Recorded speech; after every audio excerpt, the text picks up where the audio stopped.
साल था 1986। सारे स्पेस एंथुसियास्ट खुश हैं। क्यों? क्योंकि उन्हें मिल गई है यूरेनस की पहली तस्वीर और उस ग्रह के बारे में ढेर सारा डेटा, जो इतना यादगार पल है कि आज हम हमारे सोलर सिस्टम और स्पेशली यूरेनस के बारे में जो कुछ भी जानते हैं ना, वो साल 1986 में कैप्चर किए गए उस डेटा की बदौलत ही जानते हैं। हालांकि अभी रिसेंटली ये पता चला है कि जिस खबर ने पूरी दुनिया को बीते 40 सालों से मुस्कुराने की वजह दी है ना, वो तो असल में झूठी है। नासा ने हमें फ्रॉम द बिगिनिंग यूरेनस को लेके गलत डेटा शो किया, मगर क्यों? आखिर यूरेनस को लेकर ऐसी कौन सी चीज है जो नासा छुपाना चाह रही है? और अगर हमें आज तक सब कुछ गलत बताया गया तो आखिर सच्चाई क्या है? क्या यूरेनस जैसा ग्रह सच में एग्जिस्ट करता भी है या नहीं? आज के इस वीडियो में हम इसी के ऊपर बात करने वाले हैं। तो हेलो गाइस, मैं हूं कौशिक और चलिए शुरू करते हैं एक और नए एपिसोड को।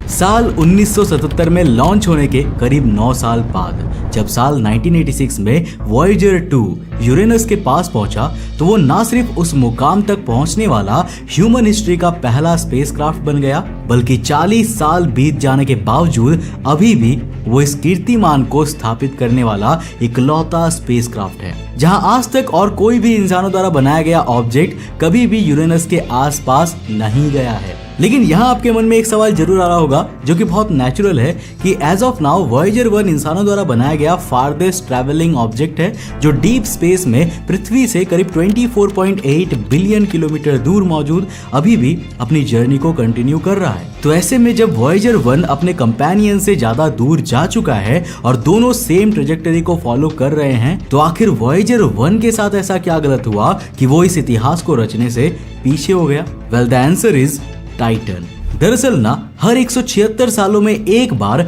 हमारे सोलर सिस्टम के सभी प्लैनेट्स इस तरह से अलाइन होते हैं कि उनकी तरफ जाने वाले स्पेसक्राफ्ट स्लिंगशॉट मैन्यूवर परफॉर्म करके नेक्स्ट प्लैनेट पे जंप कर सके। अब ये स्लिंगशॉट मैन्यूवर क्या होता है ना, इसे जरा इस एनिमेशन की मदद से समझते हैं। तो देखो, इतना तो हम सभी जानते हैं कि जब भी कोई स्पेसक्राफ्ट किसी प्लैनेट की तरफ जाता है तो उस प्लैनेट की ग्रेविटेशनल फोर्स उस ऑब्जेक्ट को अपने ऊपर ट्रैप करके उसे चारों तरफ रिवॉल्व करने की कोशिश करती रहती है। सभी ग्रहों की चंद्रमा इसी ग्रेविटेशनल ट्रैप की वजह से ही एग्जिस्ट करते हैं। इवन पृथ्वी के ऊपर मौजूद इंटरनेशनल स्पेस स्टेशन यानी कि ISS भी पृथ्वी की ग्रेविटी का इस्तेमाल करता है सर्कुलर पार्ट में ट्रैवल करने के लिए और एक्सेलरेशन के लिए। अब जब इसी तरह कोई ऑब्जेक्ट हाई स्पीड के साथ किसी प्लैनेट की तरफ जाता है ना, तो वो प्लैनेट उस स्पेसक्राफ्ट को ट्रैप करके उसकी डायरेक्शन को चेंज कर देता है, जैसा कि इस एनिमेशन में इस रेड ऑब्जेक्ट के साथ हुआ। अब इसमें ऑब्जेक्ट की स्पीड कैसे बढ़ी, इस मामले में बारी आती है law of conservation of energy and momentum की,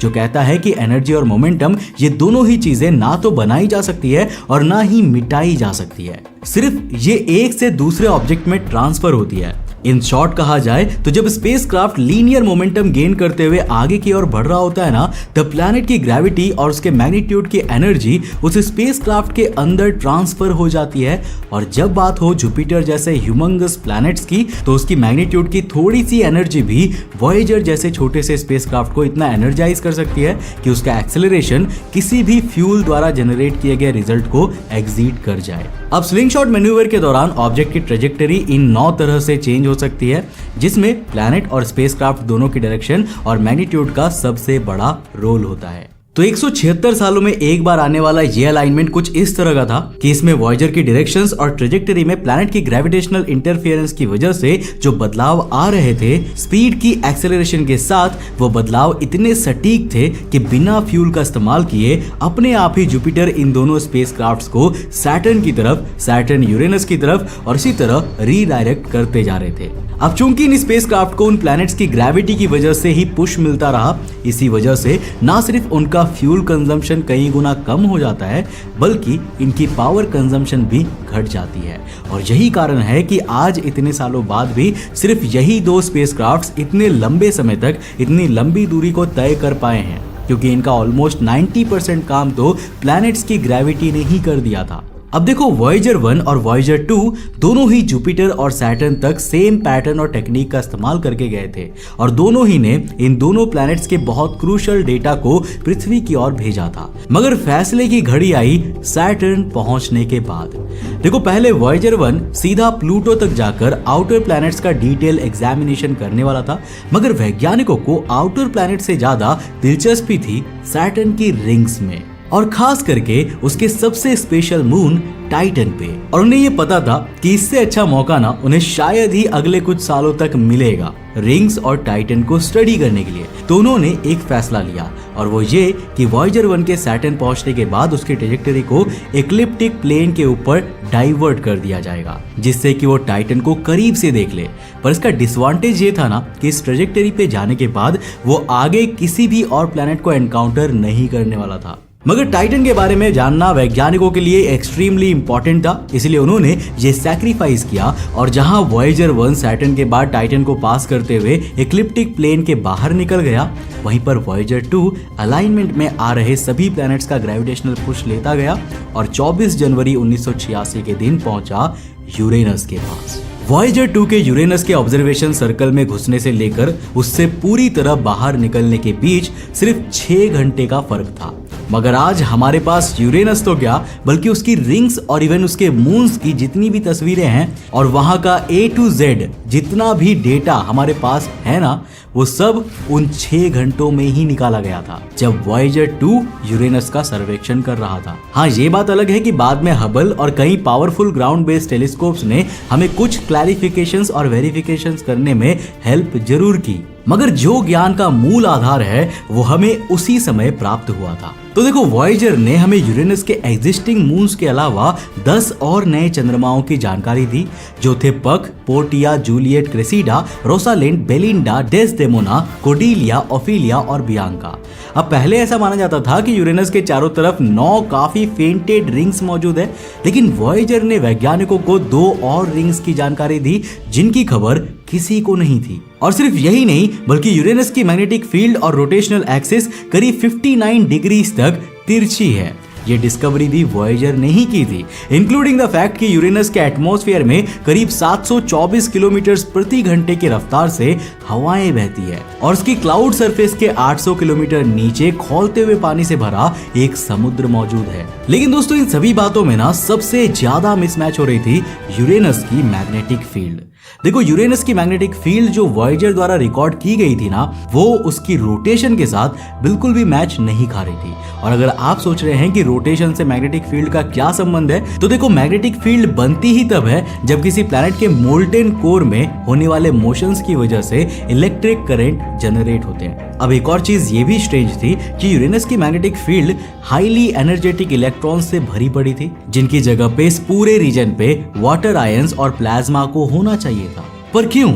वेल क्योंकि यूरेनस के साथ साथ उसके 4 मेजर मून्स आइस से ढके हुए हैं और अगर वो आइस एंटिटीज कुछ भी हरकत कर रही होती ना, तो उनकी जियोलॉजिकल एक्टिविटी के बाय प्रोडक्ट में निकलने वाला प्लाज्मा और वाटर आयंस हमें आसपास के एटमॉस्फेयर में दिखने चाहिए थे। मगर चूंकि ऐसा कुछ भी वहां उपस्थित नहीं था, इससे 2 बातें बिल्कुल साफ हुई।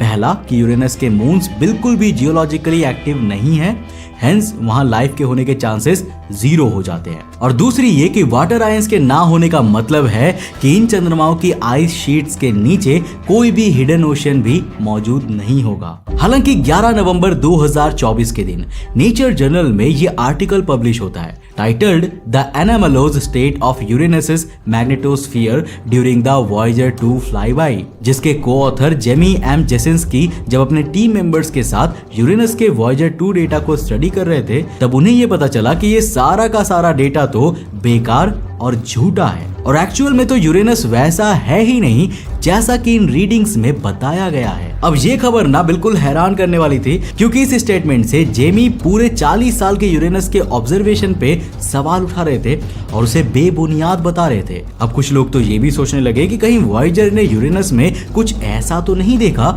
जिसे नासा छिपाना चाह रही हो। मगर जब जेमी ने इसके लिए फैक्ट्स प्रेजेंट किए, तब सबके पैरों तले जमीन ही खिसक गई।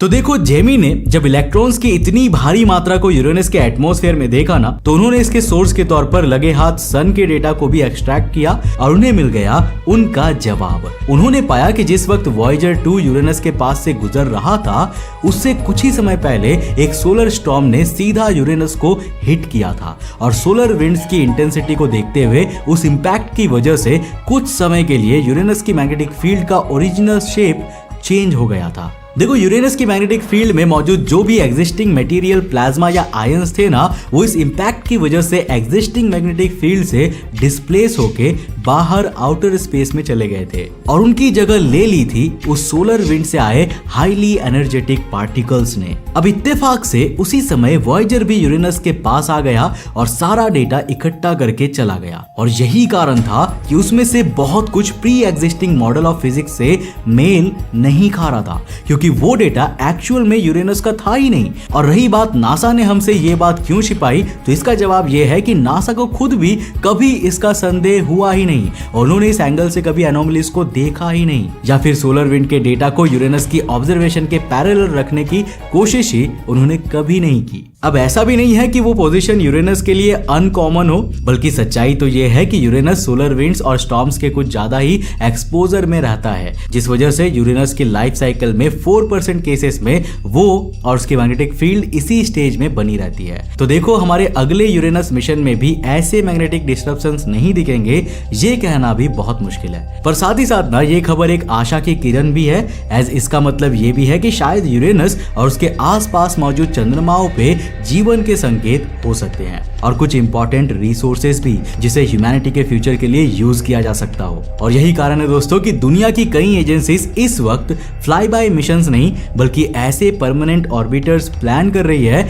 जो यूरेनस के चारों तरफ कई सालों तक उसकी स्टडी करेंगे। और दोस्तों, इन प्रपोज्ड एंड प्लान्ड मिशंस में सबसे पहला नाम आता है नासा के plasma environment, radiation, structure and evolution of the Uranian system orbiter, जिसे शॉर्ट में कहा गया है पर्सियस। जॉन हॉपकिंस यूनिवर्सिटी द्वारा जुलाई 2023 में प्रपोज किया गया ये एक ऐसा ऑर्बिटर होगा जिसका सोल फोकस यूरेनस की मैग्नेटोस्फीयर और उसके इनर में मौजूद स्ट्रक्चर को स्टडी करना होगा, ताकि ये आइडेंटिफाई किया जा सके कि यूरेनस अभी किस स्टेज में एग्जिस्ट कर रही है और बीते बिलियंस ऑफ ईयर्स में उसका एवोल्यूशन किस तरह से हुआ है, जियोग्राफिकली भी और एटमॉस्फेरिकली भी। करेंटली इसके कंस्ट्रक्शन पे ना काम शुरू नहीं हुआ है, लेकिन अगर सब कुछ सही से चलता है तो फरवरी 2031 में इसे लॉन्च कर दिया जाएगा, जिसके करीब 12 साल बाद मिड 2043 तक ये यूरेनस के ऑर्बिट में सक्सेसफुली एंटर कर जाएगा और डेटा ट्रांसमिट करना शुरू कर देगा। इसके अलावा चाइना का तियानवान 4,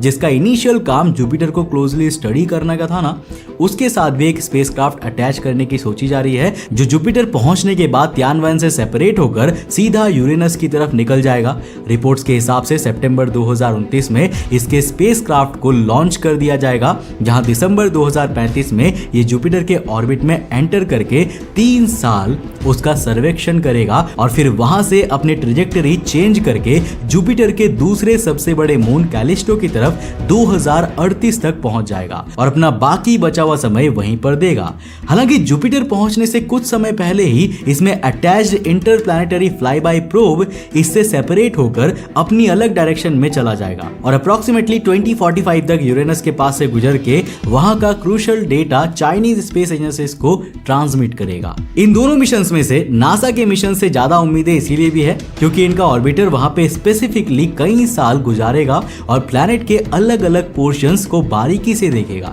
जबकि वहीं चाइना का प्रोब केवल यूरेनस के पास से गुजर कर निकल जाएगा, यानी कि ये एक फ्लाई बाय मिशन होगा और हमें इससे उतनी डिटेलिंग नहीं मिल पाएगी। हालांकि जाते जाते आपके लिए एक सवाल है और वो ये है कि तियानवान 4 के पहले जो तियानवान 3 प्लान किया जा रहा है उसका मेन ऑब्जेक्टिव क्या है। इसका जवाब आप हमें नीचे कमेंट सेक्शन में लिख कर दे सकते हो। देखते हैं कि आप में से किसने सही जवाब लिखा है। दोस्तों, अगर आपको ये वीडियो पसंद आया तो इस वीडियो को लाइक कर देना, अपने दोस्तों के साथ जरूर शेयर करना। अगर आप नए चैनल पे तो इस चैनल को सब्सक्राइब करने के साथ साथ नोटिफिकेशन बेल को ऑन कर देना।